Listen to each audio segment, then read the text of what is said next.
I'm Beth Guckenberger, and this is the Reckless Faith Podcast. Welcome back. I'm here today with Rob Hall, my good friend and colleague at Back to Back, and thanks for being with us. It has been so cool to have a front row seat. Good to have this conversation and hopefully provide some really good extra material for people who are going through the devotional day 14 on this 40-day journey.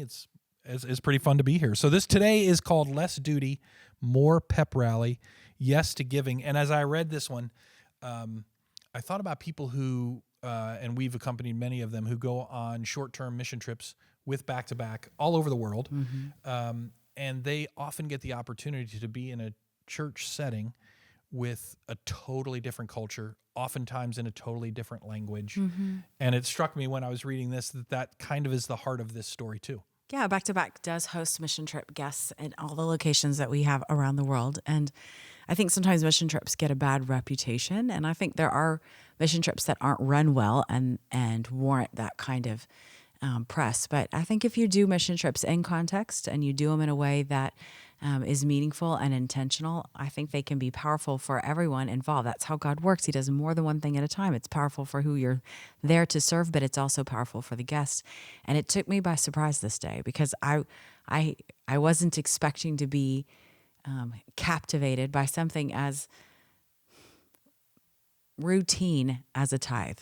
Like you think about church and church experience and what where you go every Sunday, and worship can become like singing in a chorus if you don't think about who the Lord is. And baptism's like just a bath if you don't understand who it is that is at who it is you're identifying with. And tithing can become like a duty, like just something.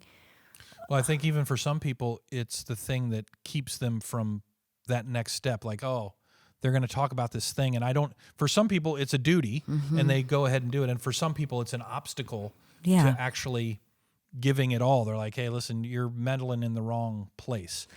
And even like, in America and our attempt to be as comfortable and accessible as possible to someone who's unchurched, we've almost removed that tithing and offering from a Sunday service so as to not turn off someone. And so it was just such a shock to my system to go someplace where there were multiple offerings. It was a large part of the ceremony. There was worship involved with it. Nobody was hiding. And all of a sudden I realized maybe for the first time that offering is as much as worship as any other service I might do, and certainly as much as singing in chorus alongside of anybody else, that the giving up of something was a signifier to God that I believe you're abundant, and that everything I have you was once yours first, and it was like a loosening of my hand. I can see the look in your eye, like going back to mm-hmm. this moment. Yeah.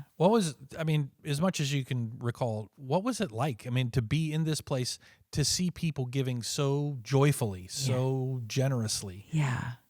I think for better or worse, when you go on a mission trip and you recognize the differences in culture, sometimes you just start by the things that you can see with your eye. And so, initially you're thinking like, oh my gosh, they should keep their money because like they're going to need it for all the things I can see with my eye they might possibly need.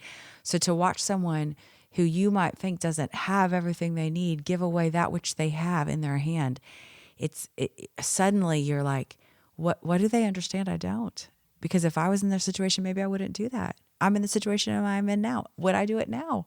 And it was so compelling the way when you see someone live recklessly in their faith, whether it's generosity of time or money or giftings or whatever. Like when you see someone step out and step on and step towards who God is, you're just like, I want that. I'm following you. And I can remember how my heart beating like as everybody went forward to give their offering. And I'm like, I want to go forward. I want to give my offering. I want to participate. I want to get into the water. And the immediate sense of relief and peace and joy that kind of washed over me when I followed that prompting. God could care less what that number was that was in my hand. He's not going, oh, now I can do what I was going to do because I finally got this little extra part.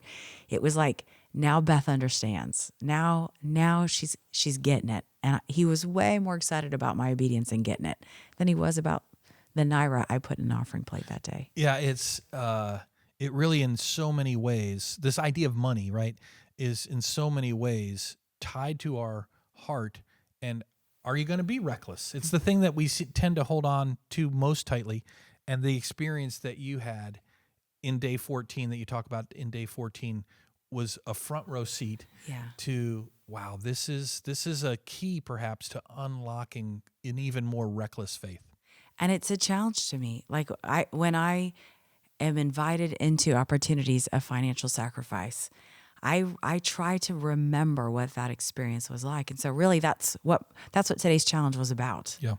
Today's challenge, the action is, look at your finances and evaluate your tithes and offerings. How are you doing with releasing back to God what is already His?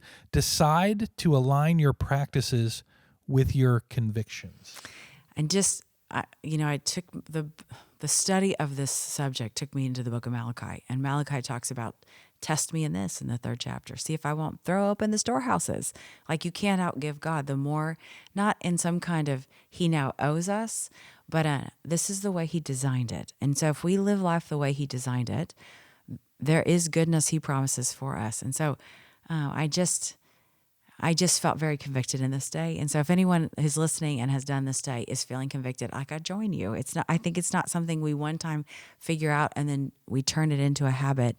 The minute it's a habit, we need to reevaluate it because it needs to be a decision of sacrifice. If you've made it to day 14, if you've done Yes. all the days up until day 14, or if you're just kind of stumbling upon this and you're like, what am I getting myself into? If you've made it to day 14, you're up for these kind of challenges, right? Yeah.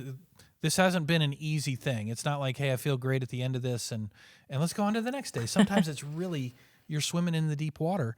And again, that's what I love about it. If you've made it this far, you're poking at people in the places that it can stir up some things. So This is a perfect day to do together with someone because confessing the obstacles we have to this subject in the presence of someone else is the very definition of accountability. Yeah.